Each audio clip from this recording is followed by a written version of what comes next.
సభకు నమస్కారం. మన అధినేత మాన్యశ్రీ నారా చంద్రబాబు నాయుడు గారికి మరో నమస్కారం. మహానాడు వేదికపై ప్రధాన కార్యదర్శి నివేదిక. ఆ రోజు ఒక అపూర్వ చారిత్రాత్మక ఘట్టాన్ని ఆవిష్కరించిన పర్వదినం. అదే 1982 మార్చి 29. యావత్ తెలుగు ప్రజలు ఉత్కంఠతో ఎదురుచూచిన రోజు. తెలుగు తల్లి పులకించి పరవశించిన శుభదినం.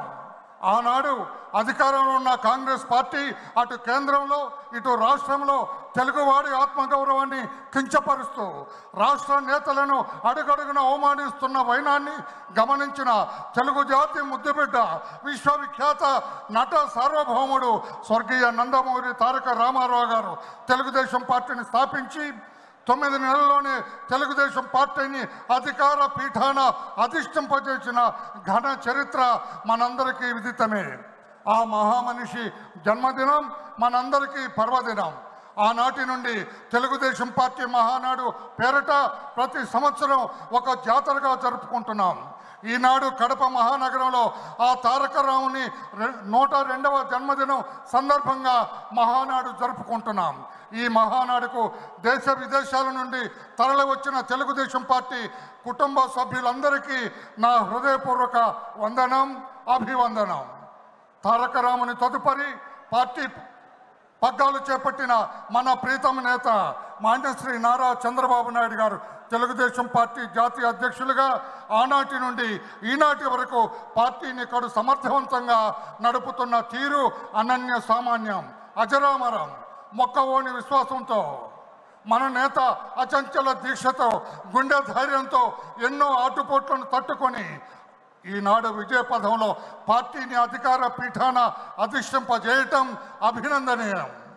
ఆయన అకుంఠిత దీక్ష, రాజకీయ ప్రణాళిక, జనసేన బీజేపీ పార్టీలతో కూటమి ఏర్పాటు ఈనాడు రాష్ట్ర ప్రజలకు ప్రజాస్వామ్య పరిపాలన అందించటానికి మార్గాన్ని సుగమం చేసింది. గత ప్రభుత్వం మన అధినేత పైన, ముఖ్య నాయకులపైన తప్పుడు కేసులు పెడుతూ అడుగడుగున నిర్బంధిస్తూ పార్టీ మనుగడను ప్రశ్నార్థకంగా మార్చాలని ప్రయత్నించిన తరుణంలో మన అధినేత మాన్యశ్రీ నారా చంద్రబాబు నాయుడు గారు మొక్కవోని ధైర్యంతో ఈ అరాచక ప్రభుత్వాన్ని, ఆనాటి అరాచక ప్రభుత్వాన్ని ఎదిరించి కార్యకర్తలకు అండగా నిలిచి మనోధైర్యాన్ని నూరిపోసి తానే ముందుండి నిస్వార్థ సంకల్పం అనే ఆయుధాన్ని చేపట్టి ముందుకు నడిపించి పార్టీని అగ్రపీఠాన అధిష్ఠింపజేసింది వాస్తవం. ప్రశ్నించే గొంతుకులను నొక్కింది గత ప్రభుత్వం. భావ స్వేచ్ఛలను హరించింది గత ప్రభుత్వం. వ్యవస్థలన్నింటినీ తన గుప్పెట్లో పెట్టుకుంది గత ప్రభుత్వం. అడుగడుగున ప్రజాస్వామ్యాన్ని అవహేళన చేసింది గత ప్రభుత్వం. పలు సందర్భాల్లో రాజ్యాంగాన్ని ధిక్కరించింది గత ప్రభుత్వం. శాంతి పద్ధతులను కాపాడాల్సిన పోలీసు వ్యవస్థ ఆనాడు పూర్తిగా నిర్వీర్యమైపోయింది. ఈ విపత్కర పరిస్థితుల్లో మన అధినేత పలు దఫాలుగా ప్రజల మధ్యకు పోవాలని, అభద్రతా భావంతో ఉన్న మన ప్రజలకు అండగా నిలవాలని ఆ ప్రభుత్వం రాజ్యాంగ సంకల్పిత హక్కులను కూడా హరించి ప్రజాస్వామ్యాన్ని ఎగతాళి చేసింది. చివరకు మన అధినేత ప్రజా ప్రభంజన యాత్రలు నిలవరించాలని తప్పుడు కేసులు, తప్పుడు సాక్ష్యాలతో దొంగ కేసు పెట్టి మన అధినేతను అరెస్టు చేసి రాజమండ్రి సెంట్రల్ జైల్లో రిమాండ్ ఖైదీగా నిర్బంధించటం మనందరికీ విదితమే. రాష్ట్రం అట్టుడికిపోయింది. ఏమొచ్చిందిరా మీకు అని చిన్న పెద్ద తేడా లేకుండా రాష్ట్ర ప్రజలందరూ ఆనాటి ముఖ్యమంత్రిని తూర్పారబట్టారు. దేశ విదేశాల్లో నిరసనలు బహిరంగంగా రోడ్డెక్కాయి. నిజాయితీ లక్ష్యంగా, అవినీతి రహితంగా రాజకీయం చేస్తున్న మా చంద్రబాబును అరెస్టు చేస్తారా అని 108 దేశాల్లో ప్రజలు రోడ్డెక్కారు. అయినా మన నేతను ఆ దుష్ట ప్రభుత్వం 53 రోజులు జైల్లో నిర్బంధించగలిగారు. జైలు గోడలలో అసత్య కేసుల శృంఖలాలు తెంచుకొని బయటకు వచ్చిన చంద్రబాబుకు ఆ రోజున దారి పొడవునా ప్రజా ప్రభంజనం స్వాగతం పలికితే చంద్రబాబు గారికి వారి బాధాతప్త హృదయాల్లో పెళ్ళుబుక్కిన ఆనందాన్ని చాటుకొని ఆనాడు సాయంత్రం 5 గంటలకు బయలుదేరిన మన అధినేత కాన్వాయ్ ప్రజా స్పందనను ఛేదించుకొని మరుసటి రోజు ఉదయం 7 గంటలకు ఉండవల్లి నివాసానికి చేరితే ఆనాడే అర్థమైంది జగన్ తలరాత రాష్ట్ర ప్రజలు తిరగరాయిపోతున్నారని.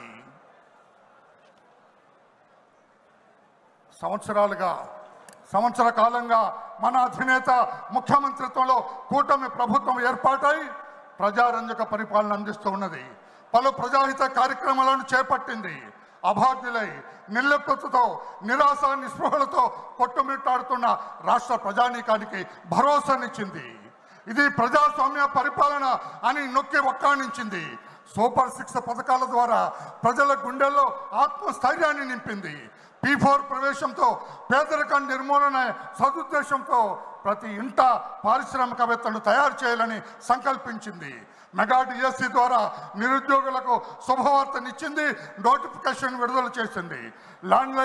ల్యాండ్ టైటిలింగ్ యాక్ట్ రద్దు చేసి రైతులకు ఊరట కల్పించింది. మహిళలకు దీపం పథకం కింద 3 గ్యాస్ సిలిండర్లు ఇచ్చి వారి ఇళ్లలో వెలుగు నింపింది. రేపో మాపో బస్సుల్లో మహిళలకు ఉచిత ప్రయాణానికి నాంది పలకబోతుంది. తల్లికి వందనం రేపటి విద్యా సంవత్సరం ప్రారంభం నుండి అమలు చేయబోతుంది. రైతుకు అన్నదాత సుఖీభవ ద్వారా నగదు అందించబోతుంది. రాష్ట్రమంతా శాంతి భద్రతలు సజావుగా సాగుతున్నాయి. మత సామరస్యం వెల్లివిరిచింది. మహిళలపై అఘాత్యాలు అరాచకాలు పూర్తిగా తగ్గుముఖం పట్టాయి. దళితులు, గిరిజనులు, వెనుకబడిన వర్గాలు, మహిళలు ఈ ప్రభుత్వం నీడన సుఖ ప్రయాణం సాగిస్తూ ఉన్నారు.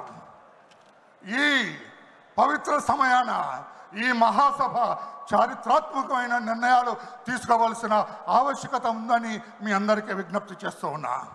1, అధినేత నాయకత్వంలో మరో ఆలోచనకు తావివ్వక ముందుకు నడిచి తెలుగుదేశం పార్టీ పతాక నిరంతరం రెపరెపలాడేటట్లుగా మనందరం పాలు పంచుకోవాలి. 2, ప్రజా శ్రేయస్సే లక్ష్యంగా అందరం నడుం కట్టి ప్రభుత్వానికి అండగా నిలవాలి. అధినేత హస్తాలు బలోపేతం చేయాలి. 3, అడుగడుగున ప్రత్యర్థుల దుష్ప్రచారాన్ని పై స్థాయి నుంచి క్రింది స్థాయి నాయకుల వరకు బలంగా తిప్పికొట్టాలి. 4, మన ప్రభుత్వం చేపడుతున్న అభివృద్ధి సంక్షేమ పథకాలను ప్రజాక్షేత్రంలోకి తీసుకెళ్ళాలి. 5, ప్రస్తుత కాలమాన పరిస్థితులకు అనుగుణంగా ఆధునీకరించబడిన పార్టీ సిద్ధాంతాలను ప్రతి కార్యకర్త చిత్తశుద్ధితో స్వీకరించి ప్రజల్లో ప్రచారం చేయాలి. 6, మన రాజకీయ ప్రత్యర్థి ఓ జిత్తులో మారి నక్క. అతని అవినీతి సంపాదన అనుసరించే అక్రమ మార్గాలపై ప్రతి కార్యకర్త డేగ కన్నుతో నిఘా వేయాలి. కుల, మత, ప్రాంతీయ విద్వేషాలు రెచ్చగొట్టి అసాంఘిక శక్తుల కదలికలపై నిరంతరం అప్రమత్తులమై ఉండాలి. అధికార పీఠం ఎక్కామన్న అలసత్వం పనికిరాదు. నాయకుని మాటే అయ్యా తమరి మాటే మాకు సుగ్రీవాజ్ఞ. మీ కార్యదక్షత, మీ కఠోర శ్రమ, రాజకీయ అనుభవం, మీ చతురత అంతా అందరికీ విదితమే.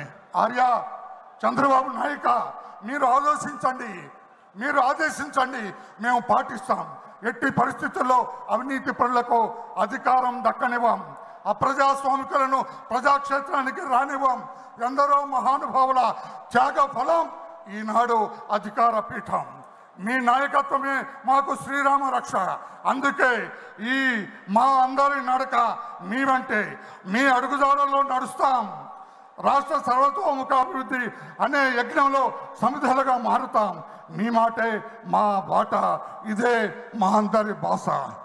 మహానాడు వేదికపై ఇందరు మహారథుల సమక్షంలో జాతీయ ప్రధాన కార్యదర్శిగా ఈ సభకు నివేదిక అర్పించే అవకాశాన్ని అతి సామాన్యుడైన నాకు ఇచ్చిన మీకు, మీ ఔదార్యానికి సర్వదా కృతజ్ఞతలు తెలియజేస్తూ ఈ సభ వద్ద సెలవు తీసుకుంటున్న వర్ల రామయ్య. నమస్కారం.